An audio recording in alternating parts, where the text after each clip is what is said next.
Hola, soy Iván Carvajal y esta es la interacción con las lecturas de la unidad 1.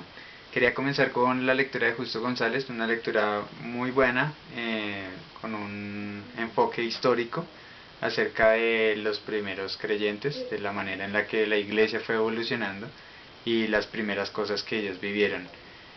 Justo González empieza esto hablando de los hechos de Jesús retratados en los evangelios y posteriormente los hechos de los apóstoles, en los que él anota que debería ser más bien hechos del Espíritu Santo.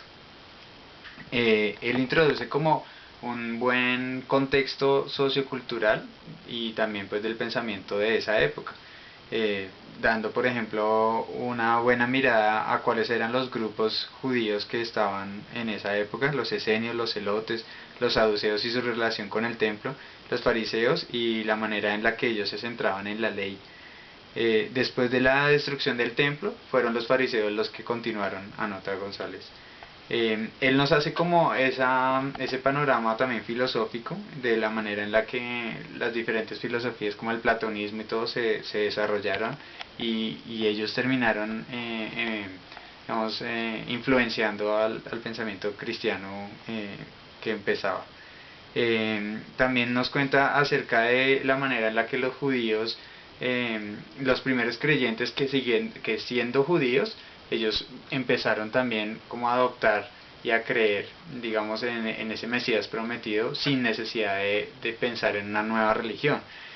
Justo González anota que ese es el ejemplo de Pablo yendo a las sinagogas, en donde él anunciaba dos cosas: primero, que la era del Mesías había comenzado y que la salvación también era para los gentiles. Él nos cuenta un poco más como de qué pasó con los discípulos y termina ese fragmento de la lectura hablando de Tito y la invasión al templo, la destrucción del templo y la invasión a Jerusalén, con algunos de los emperadores de la época. La segunda lectura que quiero resumir es la lectura de Justino Mártir. Es una apología más hecha como una forma en la que él defiende su fe ante la inminente, digamos, el inminente juicio que a él se acerca. La manera en la que él expone como que los cristianos son amantes de la verdad y deben ser vistos como algo bueno dentro del imperio y dentro de la forma de conducirse la sociedad. Me llama la atención también en la tercera lectura que quiero desarrollar, es la del Didaje de los Padres Apostólicos, la manera en la que ellos iban como poniendo bases a la fe de los primeros creyentes. Esta lectura habla principalmente de dos caminos. El primero es el camino de la vida, en el que lleva, digamos, a un estilo de pensamiento que es práctico, en el que puede verse cómo uno puede honrar a Dios con su vida. Cosas como amar a Dios y a tu prójimo, bendecir a los que te maldicen, ser manso. Y el segundo camino es el camino de la muerte. Es un camino malo, lleno de maldición, que solo lleva como a perdición. Tiene una sección litúrgica también, en donde se menciona el bautismo, la manera de hacerlo, el ayuno y las diferentes oraciones, la Eucaristía y cómo un creyente debe diferenciar los profetas de los falsos profetas.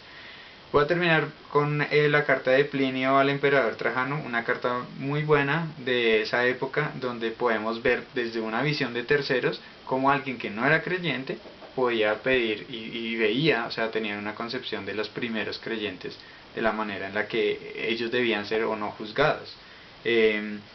Llama la atención la manera en la que ellos se refieren a los crímenes que les imputan a los cristianos, como las reuniones que ellos ya tenían y las formas en las que ellos venían desarrollándose.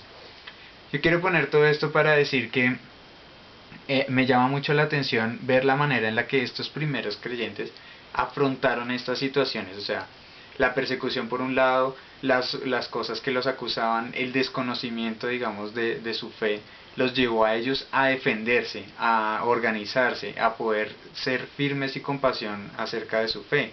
La manera en la que, por ejemplo, se puede ver cómo a los mártires se les honraba y se anhelaba, digamos, ese estilo de vida santo para ellos. Me parece que es algo muy relevante, me parece que puede ser como una forma de concluir, pensar que esa misma pasión y esas mismas dificultades que ellos tuvieron que pasar, Dios las usó pues para hacer la fe que hoy nosotros tenemos, y eso es relevante para nuestra iglesia hoy, esa pasión y esa forma en la que uno puede organizarse. Muchas gracias.